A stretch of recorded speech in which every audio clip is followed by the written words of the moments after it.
በደቡብ አፍሪካ በሚኖሩ ኢትዮጵያውያን በደቡብ አፍሪካ ስደተኞች ላይ የሚፈጸመው ጥቃት እንደቀጠለና ስጋት ላይ መሆናቸውን ገልጿል። በሀገሪቱ ውስጥ የተፈጠረውን ጥቃት ሊባባስ ይችላል በሚል ስጋት ናይጄሪያ ዜጎቿን ለማስወጣት እየሰራች ነው።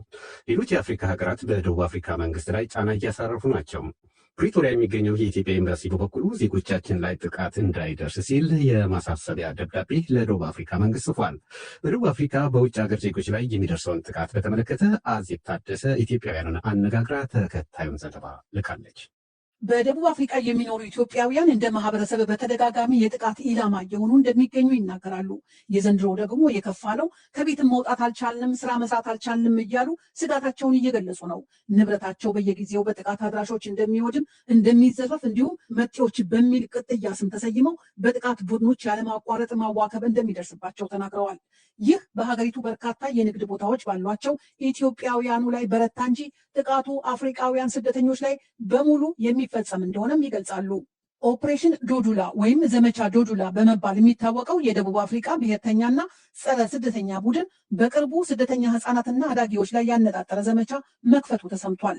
በደቡብ አፍሪካ ደርባን ኳዙሉ ናታል ከተማ ነዋሪ የሆኑት አቶ ኮስሞስ ገብረ ሚካኤል ሁኔታው እየተባባሰ እንደሆነ ለዶቼ ቬለ ተናግረዋል። እንግዲህ አሁን በጣም ቱዘት ላይ ያለው መጀመሪያ በሂደት ሆስፒታሎችን ብሎክ በማድረግ ትምህርት ቤቶች የሚማሩ የውጭ ዜጎች የእኛን የደቡብ አፍሪካውያንን ልጆች ቦታ ወስዳቸዋል በሚል የተጀመረው አሁን በአጠቃላይ ከሀገር ውጡልን የሚል መደምደሚያ እና በተለይ ደግሞ እንደሚታወቀው ደቡብ አፍሪካ በጣም ከፍተኛ ቁጥር ያለው ስራ አጥ ያለበት ሀገር ነው። እነዛ ሁሉ ለስራ አጥነታቸው ምክንያት ስደተኛ እንደሆነ አሁን ምርጫም እየተቃረበ ስለሆነ ያንን እንደ ምክንያት ፖለቲከኞች በመጠቀም ማህበረሰቡን ይህንን ስራ አጥና ባልናረበ ለሆነው ማህበረሰብ ይህንን መረጃ ስለመገቡት እንግዲህ ህዝቡ በነቂስ ወጥቶ ዛሬም ድረስ ማለት ነው በዛሬው ዕለት ደርባን ሁሉም ቢዝነሶች የተዘጉበት ነው። ይህ የመዘጋት ሂደት እንግዲህ ላለፉት 3-4 ሳምንታት በተከታታይ የሆነ ያለበት ሁኔታ ነው። ኦፕሬሽን ዶዱላ ወይም ዘመቻ ዶዱላ በሀገሪቱ ውስጥ የሚኖሩ የውጭ ሀገር ዜጎች በግብር ከፋዮች ገንዘብ የሚንቀሳቀስ ሆስፒታልን ብሎም ተቋማትን መጠቀም አይችሉም ሲል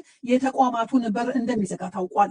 አቶ ኮስሞስ እንደሚሉት የደቡብ አፍሪካ መንግስት ዝምታ ነገሩን እንዲባባስ አድርጎታል። ለችግሩ መባባስ ሌላው ምክንያት ምንድነው? የመንግስት ዝምታ ነው። የጸጥታ አካላት ያለነቱ ምንም አይነት ምላሽ እየሰጠ አይደለም ያለው። ፕሬዚዳንቱ በግልጽ አስቀምጦ ነበረ ይህንን ነገር አድሬስ ሲያደርግ ይህ ነገር አይፈቀድም። የጸጥታ አካላት ይህን ነገር እንዲያስቆሙ ትዕዛዝ ቢሰጥም የአስተዳደር አካላት በዚህ ጉዳይ ላይ ምንም አይነት እርምጃ ባለመውሰዳቸው ነገሮች እጅግ በጣም ከባድ ቱዘት ላይ የደረሱበት ሁኔታ ነው። እንግዲህ ኢትዮጵያውያንን ጨምሮ ጥቃት የሚደርስባቸው ዜጎች መንግስታት ምን አይነት እርምጃ እየወሰዱ ነው?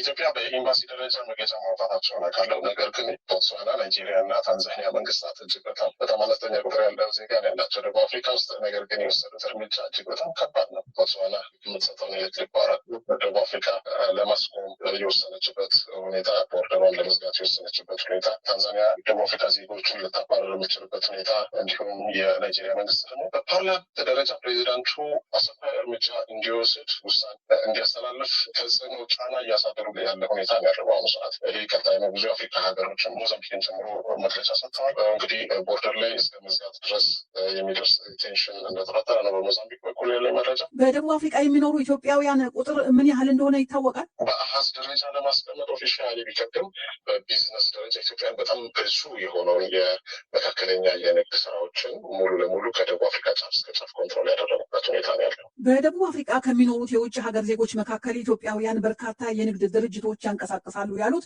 አቶ ኮስሞስ፣ ቢሆንም ከማህበረሰቡ ጋር ባለመቀላቀላችን ይህንን አይነት ከፍተኛ አደጋ ሲደርስ ጉዳቱ አነስ ያለ እንኳን እንዳይሆን አድርጎታል ሲሉ ተናግረዋል። በደቡብ አፍሪካ ከ20 እና 15 ዓመት በላይ የሚኖሩ ኢትዮጵያውያን አብዛኞቹ ወደ አገራቸው መመለስ ቢፈልጉም ቤተሰቦቻቸውን ይዘው ኢትዮጵያ ውስጥ መኖሪያ ልጆቻቸውን ትምህርት ቤት ለማስገባትም ሊደርስብን ይችላል ያሉትን ችግር በመፍራት አሁንም እዚያው በደቡብ አፍሪካ ለመሆን እንደተገደዱ ተናግረዋል። ሀገር ቤት ያለው ሁኔታ እንግዲህ የዛሬ 20 ዓመት ጥለሽ የመጣሽው ማህበረሰብ ዛሬ ላይኖር ይችላል። እኛን ወደ ሀገር ቤት ሊጋብዝ የሚችል አምነሽ በተለይ ደግሞ ቤተሰብ ስትመለሰርች ቤተሰብሽን ይዘሽ የምትገቢበት ቦታ ከምታውቂው ስፍራ በጣም ጥንቃቄ ይፈልጋል። ከዛ ፍራቻ ውጭ ማንም ሰው ወደ ሀገር የመመለስ ፍላጎት አለ። በተለይ ብዙ የቆየ ሰዎች። የደቡብ አፍሪካው ስደተኛ ጠል ድርጅት ዘመቻ ዶዱላ ስደተኞችን እየገደለና ንብረታቸውን እያወደመ ያለው ቅድሚያ ለደቡብ አፍሪካውያን የሚል መፈክርን እያሰማ መሆኑን የተለያዩ የውጭ ሀገራት መገናኛ ብዙሃን ዘግበዋል። ሁለተኛው ዘገባ ወደ ወለንጭት ይወስደናል። በኦሮሚያ ክልል ምስራቅ ሸዋ ዞን ቦሰት ወረዳ ወለንጭቲ ከተማ በመንገድ ግንባታ ምክንያት ከእርሻ መሬታቸው የተፈናቀሉ አርሶ አደሮች ይከፈላቸዋል የተባሉት ካሳ እስካሁን ባለመከፈሉ ለችግር መዳረጋቸውን ገልጸዋል። እኒህ ካሳ ሳይከፈላቸው ከመሬታቸው የተፈናቀሉ ገበሬዎች የመንገድ ስራው እስኪጀመር የሚመለከተው አካል አስፈቅደው መሬታቸውን ቢያርሱትም እህሉ በደረሰ ጊዜ የስራ ተቋራጩ መጥቶ ሰብላቸውን እንደገለበጠባቸው በምሬት ተናግረዋል። የሚመለከተው አካል መፍትሄ ይሰጠን ዘንድ ብንወተውትም አባ ከና ያለን የለም ነው ያሉት።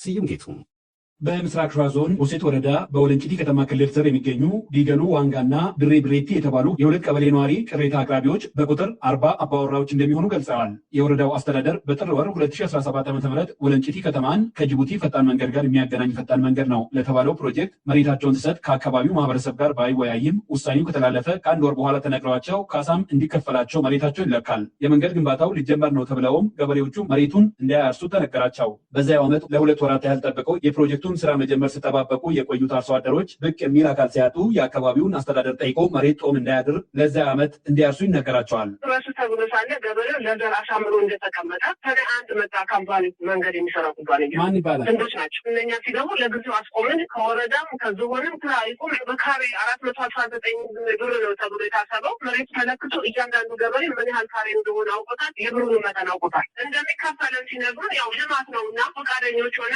ስራ አይቆምም ስለተባለ ዝም ብለን ስንጠብቅ አሁንም ስራ እነሱ ሲያቆሙ እኛ መሬት አያዝም ብለን ወደ ዘር ገባል። እህል በቅሎ ቡቃያ ፍሬ አፍርቶ መስከረም 9 አካባቢ መጥቶ በዶዘር ያንን እህል እስከ መስከረም 16 ገለበጠው፣ ቆፈረው። ተዋዋለበትን ቀን አሳልፎ በራሱ ሰዓት የሚገባውን የገበሬውን ሰብል ማበላሸት ትክክለኛ ነው። ሌላ ማስተያየት ሰጪ ቅሬታ አቅራቢ ሀሳባቸውን ሲያክሉ ከ2017 ዓ.ም ወዲህ ወይ መሬታቸውን እንዳልተጠቀሙ አሊያም ካሳም ባለመከፈሉ ችግር ላይ መውደቃቸውን ገልጸዋል።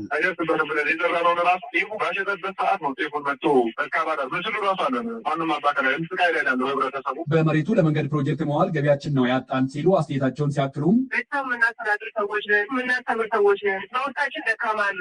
ይሄን ሁሉ ደግሞ በወረዳችን ላይ ሄደን አቤት ብንልም ሰው ያጣን ይሄና ወራዲ የቤተሰብ ስጦታ ነው ያለንን ቀምተውናል። ወረዳ ብንሄድ ዞን አባ ከና ግን የሚለን በመጥፋቱ ችግር ላይ ነን።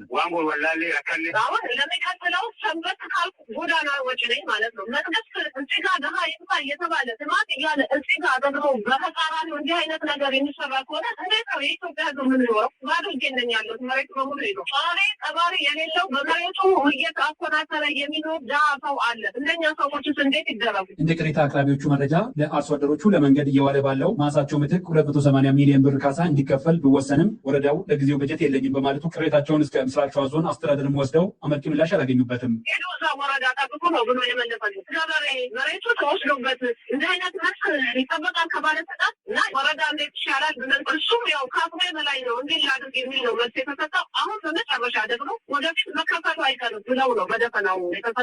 ይህንን ታዲያ መንግስት ምንድን ነው የሚለው? ዶይቼ ቬለ በምስራቅ ሸዋ ዞን ለቦሰት ወረዳ አስተዳዳሪ አቶ ጉተማ ቢፍቱ ቦሩ ደውሎላቸው የቅሬታ አቅራቢዎቹን ጉዳይ በትኩረት እየሰሩበት እንደሆነ ነግረውናል። በሚመለከተው ባሉት አካል በኩል ለካሳው የሚሆን በጀት እንዲዘጋጅም አስተላልፈው እየተመከረበት እንደሆነ ነው የገለጹት። ለአርሶ አደሮቹ ካሳ ሳይዘጋጅ መሬታቸውን ቀምተው ለሌላ ልማት ማዋሉስ አግባብነቱ ምን ያህል ነው ተብሎ ተጠይቀውም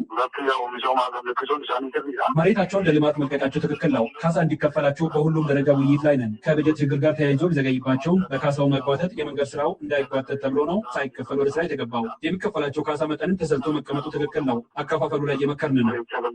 ለዶይቼ ቬለ ዘገባ ስዩም ጌቱ ነኝ ከአዲስ አበባ። ቀጣዩ ዘገባ ደግሞ ወደ ጋሞ ዞን ይወስደናል። በናፍጣ እጥረት ምክንያት እየናረ በመጣው የጭነት መጓጓዣ ዋጋ የተነሳ የሙዝ ምርታቸውን ለማዕከላዊ ገበያ ለማቅረብ መቸገራቸውን በደቡብ ኢትዮጵያ ክልል የጋሞ ዞን ሙዝ አምራች አርሶ አደሮች አመለከቱ። አርሶ አደሮቹ እንዳሉት ቀደም ሲል ከ40 እስከ 50 ሺህ ብር ይጫን የነበረ አንድ የአይሱዚ ጭነት ተሽከርካሪ አሁን ላይ በ4 እጥፍ በመጨመሩ ምርታቸውን ለማዕከላዊ ገበያ ለማቅረብ ተቸግረናል ሲሉ አማረዋል። ሸዋንግዛው ወቃየው ዝርዝር ዘገባ አለው። አብርሃም አይዛና ኩዩቤ ቁምቤ በደቡብ ኢትዮጵያ ክልል ጋሞ ዞን አርባ ምንጭ ዙሪያ ወረዳ በሙዝ እርሻ ምርት መሰማራታቸውን ይናገራሉ። ከቅርብ ጊዜ ወዲህ በተከሰተው የናፍጣ እጥረት ምክንያት እየናረ መጥተዋል ባሉት የጭነት ማጓጓዣ ዋጋ መጨመር የተነሳም ምርታቸውን ለማዕከላዊ ገበያ ለማቅረብ መቸገራቸውን ይናገራሉ። ቀደም ሲል ከ40 እስከ 50 ሺህ ብር ይጫን የነበረ አንድ አይሱዙ የጭነት ተሽከርካሪ አሁን ላይ በ4 እጥፍ መጨመሩን ነው አርሶ አደሮቹ ለዶይቼ ቬለ የገለጹት። መጀመሪያ 40 ሺህ 50 ሺህ ብር ነበር። አይሱዙ አንድ ጊዜ ትራንስፖርት አፕሮች ነው አድርሶ ለማድረስ የሚከፈለው 40 ሺህ 50 ሺህ ብር ነበር። የዛ ዋጋው ከዚህ ከመዳጅ ጭማሪ ጋር ተያይዞ እስከ 200,000 ብር እስከ 220,000 እስከ 240,000 ብር ገዝቷል። በአንድ ቢያጆ 40,000 ብር 60,000 ብር ከነበረበት 240,000 ብር ሲያደርጉ 180,000 ብር ነው ጨመሩብን። ያ ደግሞ የትም አይልም። ዞሮ ዞሮ ዳፋው አርሶ አደሩ ጋር ነው የሚሄደው። ዞሮ ዞሮ ኪራዩ የሚከፈለው ሙሉ ተሽጦ ስለሆነ የጭነት ማጓጓዣ ዋጋ በመጨመሩ የተነሳ የሙዝ ምርትን ከእርሻ ማሳ ለማንሳት መቸገራቸውን አርሶ አደሮቹ ጠቅሰዋል። በዚህም የተነሳ ምርቱን ለማዕከላዊ ገበያ መላክ ባለመቻሉ እዛው በቅናሽ ዋጋ እየሸጡ እንደሚገኙ ነው የተናገሩት። 38 እና 40 ብር እንሸጥ ነበረ። በትራንስፖርቱ እጥረት ምክንያት 16 ብርም ተሽጧል፣ 18 ብርም ተሽጧል። ይሄ ለምሳሌ 20 ብር ሽጫል። በጣም ነው ቻሌንጅ የተደረገ ነው። አብዛኛው 18 ብር ሽጧል። የምንገዛው ነገር እና የምንሸጠው ነገር ማች ማድረግ ባለመቻሉ መካከል በጣም ህልውናችን ፈተና ውስጥ የገባበት ሁኔታ ነው። የእኛ ገበሬ ዋጋ ያወጣው 30 ብር ያወጣው ነገር ብዙ ዋጋ መስጠት አለበት የሚለው ነገር ዋጋ ወጥቶ ነበር። ገበሬው ህዝቡ ተሰብስቦ ዋጋ ወጥቷል። የሚገዛው ማለት ደግሞ አሁን ቀንሷል ነው የሚባለው። እንግዲህ ዛሬ ተሰማ 25 ብር ነው ነበር። ለዚህ ምክንያቱ ምንድን ነው? ለመቀነሱ ምክንያቱ መኪናዎች አይገቡም፣ መኪና አይበዛም። ያው አለቅም የበለ ካልሆነ ጋር አልከፍለም የሚለው ነገር ነው። ዶቼ ቬሌ የአርሶ አደሮችን ቅሬታ አስመልክቶ ያነጋገራቸው በጋሞ ዞን የአርባ ምንጭ ከተማ ንግድና ገበያ ልማት መምሪያ የንግድ ቁጥጥር አስተባባሪ አቶ እሸቱ አየለ ተከታዩን ምላሽ ሰጥተዋል። ዛሬ ሚኒባስ ሲቀጣ፣ ነገ አይሱዙ ሲቀጣ፣ ከነገ ወዲያ ደረቅ ጭነቶች እንዲህ የተባለ ፕሮግራም አውጥተው ከትላንትና ወዲህ ጀምሮ እየተቀጣ ነው ያለ ማቆም ማለት ነው። ምናልባት ባለሜኑ ባለንበደ ባልተከታተለ ሱፈ ደሞዝ ተብሎ ተጭነው ቀርቶ ብላክ ማርኬት ሽጦ በራሱ ለግሉ ተጠቅሞ ቀርቶ አልገዳም ብሎ ለባለቤቱ የሚነግር ማለት ነው። ስለዚህ ባለሀብቱ ባለንብረቱ ቆሞ አስገድዶ መሄድ እንዳለበት ነው። በመምሪያው በኩል የናፍታ አቅርቦቱን ለማስተካከል እየተሰራ እንደሚገኝ የተናገሩት የመምሪያው የንግድና ቁጥጥር አስተባባሪው በተለይ በአቅርቦት ላይ የሚታየውን ማጭበርበር ለመከላከል የሚያስችል አሰራር ተግባራዊ እያደረግን እንገኛለን ብለዋል። እኛ የዚህ የጋሞ ጎፋ ዋናው የገቢ ምንጭ ለልማት ስንጠቀመው ከባች ብር የምንጠቀመው ዋና የጋሞ ጎፋ እንትን ነው። ስለዚህ 1 ኪሎ ሙዝ እንዲበላሽ አንፈልግም። ለዛ ነው አሁን ከዚህ በፊት እኛ ኩፖ ነው ያጨናናቸው። አሁን ከጌጅ ንባብ ጋር በአንድ ሊትር ምን ያህል ኪሎ ሜትር ይሄዳል ብሎ እሱ ታሳቢ ተደርጎ ተሽከርካሪዎች እንዲቀዱ ነው ኩፖኑን ያዘጋጀ ነው። በዛ ትንሽ ትኮሱ ይቀንሳል ብለን ነው የምንገብተው።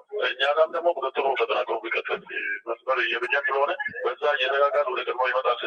በአሁኑ ወቅት ነዳጅን ከማደያው ቀድተው በጥቁር ገበያ ሲሸጡ የተደረሰባቸው አሽከርካሪዎች በሕግ ቁጥጥር ስር መዋላቸውንና ክስ እንደሚመሰረትባቸው የመምሪያው የንግድ ቁጥጥር አስተባባሪው ተናግረዋል። በመካከለኛው ምስራቅ የተከሰተውን አለመረጋጋት